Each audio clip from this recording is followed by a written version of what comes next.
Greetings from the Cepher Publishing Group, and welcome to another edition of Cepher Moments. I'm Dr. Stephen Pidgeon. Today we're going to have fun with a little bit of math, I think. And I think this is an important part of Scripture, and it's an important part of addition, if you will. We all know that there are those passages of Scripture that are what we call the begats, and so begat so-and-so who begat so-and-so who begat so-and-so. And by the time you're done with the begats, you've about begotten enough.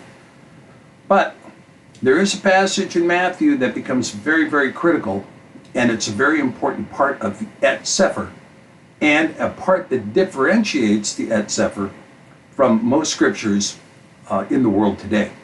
And we're going to begin right there in the first chapter of the New Testament, which you're welcome to look at your own scripture. And we're going to begin in Matthew 1 in verse 17. And we're going to kick in a little math here, but remember, it's simple math, not even algebra, just simple math. So we have this verse here that says, so all the generations from Abraham to David are 14 generations. And from David until the carrying away into Babylon and a lot of other people's scriptures, are 14 generations. And from the carrying away into Babylon unto HaMashiach are 14 generations. Okay. Well, that's pretty clear. So we have 14 plus 14, that's 28, plus 14, that's 42. So we have this idea that from the time of Abraham to HaMashiach is a total of 42 generations, 14, 14, and 14. So we should be able to get the begats and see how that works. Okay, so let's go up here. Now, keep this in mind too, that by the time you get to David, David becomes the king of Israel. And he becomes the king over the United Kingdom, actually, this kingdom of Israel. And he is from the tribe of Judah. In particular, he can draw his lineage directly back to Abraham through Judah, or Yehuda, one of the 12 sons of Yaakov, renamed Yisrael or Yasharel. And from David, you have a whole line of kings, so that each son that is mentioned in this grouping of begats were the sons who were in the bloodline to be the kings of Israel. Now, something happened that prevented those kings from taking the throne. But that didn't happen until the taking away into Babylon or Babel. And before that, you're going to see a roster of kings who actually sat in power over Israel. And then, of course, after the kingdom divided during the times of Rehoboam, the son of Solomon, or Shalomah, that the kingdom was divided, and then those kings sat over only the area known as Judea, or Yehuda, or Yehudia, depending on how you pronounce it. But it was the southern kingdom that consisted primarily of the tribes of Judah, or Yehuda, not Simon, Yehuda, Levi, and of course Benjamin, or Benjamin. So let's see what this roster in Matthew 1 says. Okay, the Cepher of the generations of Yahusha HaMashiach, the son of David, the son of Abraham. Now let's begin our count. Abraham begat Yitzchak, that's 2. Yitzchak begat Yaakov, that's 3. Yaakov begat Yehuda, that's 4. And his brethren, right? That's the 12 tribes.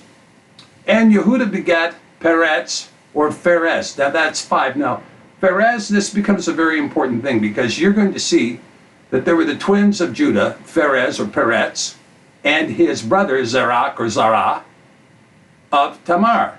These were the twin brothers. Now this is the lineage from Judah that is going to, from which kings are going to be derived. But in this case, we're talking about from Pharez or Peretz, okay?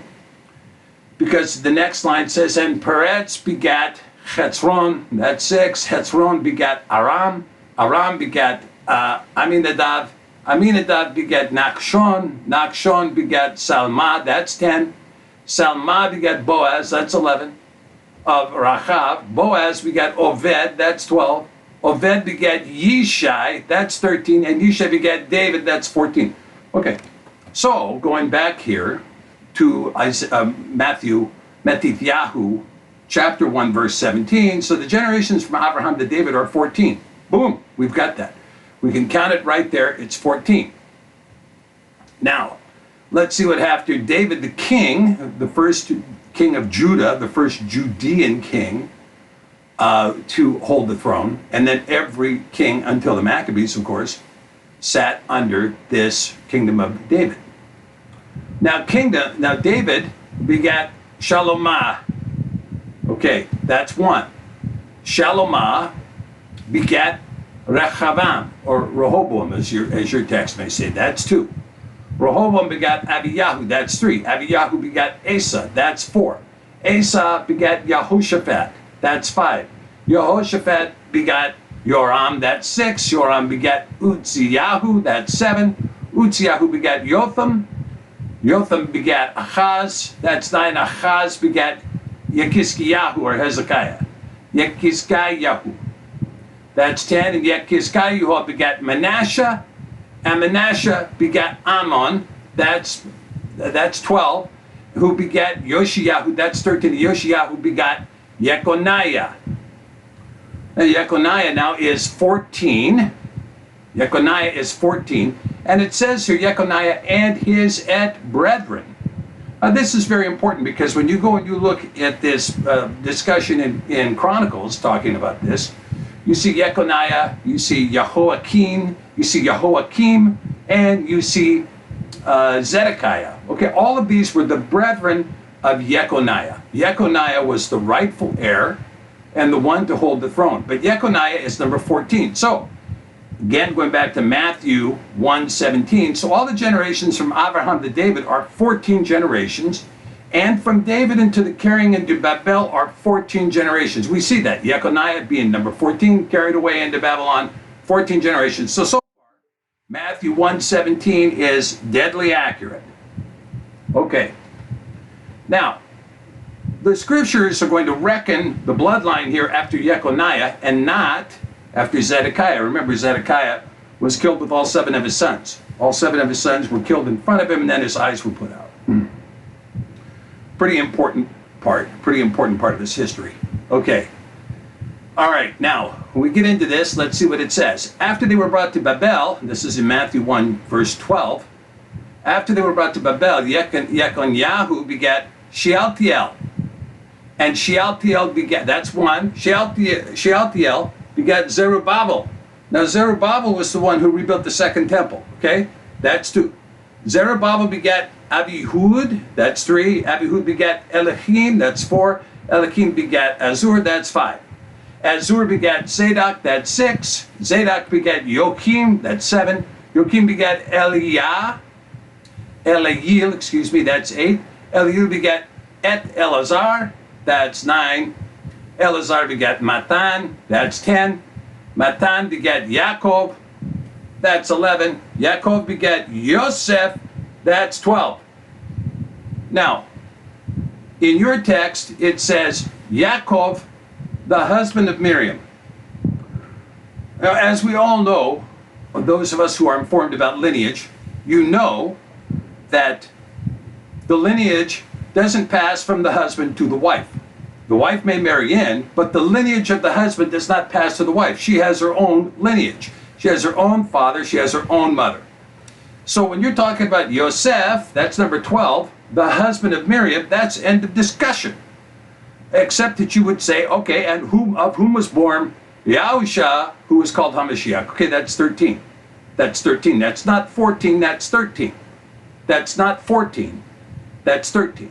Now maybe you get a different count, or maybe you want to count in a different way, or maybe you want to count the brothers of Yekoniah in the chain, but Matthew did not count the brothers of Yekoniah in the chain. He went from Yekoniah to the son of Yekoniah for the purposes of this reckoning.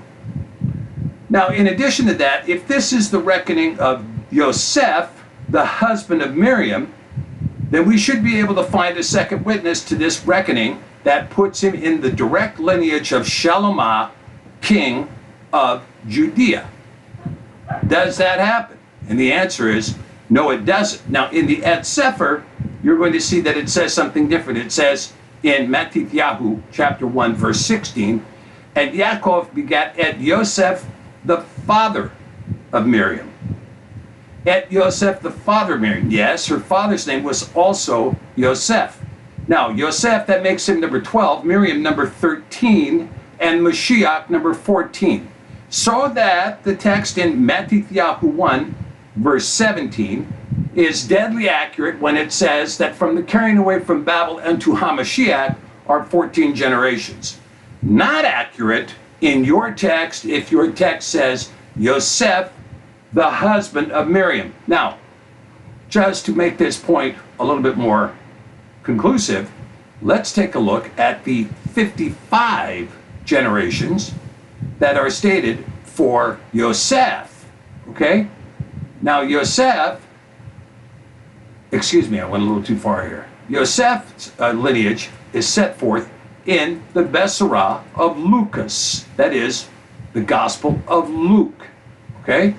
Now, let's take a look and let's see what happens here. All right. Okay, now this is going to be a bit different because this reckoning goes the other way. Instead of going from Abraham up to Mashiach, we're going from Mashiach backwards. So if you go to Luke chapter 3, Lucas chapter 3, beginning in verse 23, let's see what happens. And Yahusha began to be about 30 years of age, being as supposed the son of Yosef, who was the son of Eli. Well, that's not what it says in Matthew, that he was the son. Which was the son of Mattithyahu, another name that doesn't appear in Matthew 1. Which was the son of Levi, another name that doesn't appear in Matthew 1. Which was the son of Malchi, not appearing in Matthew 1. Which was the son of Yanan, not appearing in Matthew 1. Which was the son of Yosef, which was the son of Mattithyahu, which was the son of Amos, which was the son of Nahum, which was the son of Eliyahuanai, which was the son of Nogah, not appearing in Matthew, which was the son of Ma'at, which was the son of Mattithyahu, which was the son of Shemi, which was the son of Yosef, which was the son of Yehuda, which was the son of Yahukanan, which was the son of Raphiah, which was the son of Zerubbabel, the son of Shealtiel. Okay? But is that the same Zerubbabel and the same Shealtiel? No, because this Shealtiel was the son of Neriyahu, which was the son of Malchi, the son of Adi, which was the son of Kesem, which was the son of Almodad, the son of Er. None of those names appear in Matthew 1. And when you get farther down here, you're going to see that in verse 31, which was the son of Meliah, which was the son of Menon, which was the son of Mattithyahu, which was the son of Nathan, or Nathan, which was the son of David. So you see that Yosef, the husband of Miriam, does not come from the bloodline of the kings in the line of Solomon, or Shalomah. He instead comes from the bloodline of Shalomah's brother, a prince, to be sure, but Nathan, the son of David. Two distinct bloodlines. One of Yosef, the father of Mashiach, or is supposed to be the father of Mashiach. The other of Miriam, reckoning from her father Yosef. Okay? So this becomes an extremely important understanding in terms of reckoning what takes place in Mattithyahu 1, telling you 14, 14, and 14, and then giving that roster, omitting any other names of the brethren of Yekoniah. Okay? So if your scripture is telling you 14, 14, and 14, and you count and you get 14, 14, and 13, well, something's got to give. And we believe that the way it's set forth in the Cepher, and by the way we set it forth in the Cepher is consistent with numerous Aramaic interpretations of the same phrase, where you see in the underlying Hebrew the word might be Ish, but the word might be Adam, Adam meaning man, Ish meaning man. If the word was Adam, then the word is flexible to mean both father, brother, husband, and father has been used in the Aramaic. So we believe that that is an accurate, the most accurate interpretation of Mattithyahu 1, the very first chapter of the New Testament. If that ain't right, what else is wrong? All right, thank you for joining us. We'll see you again.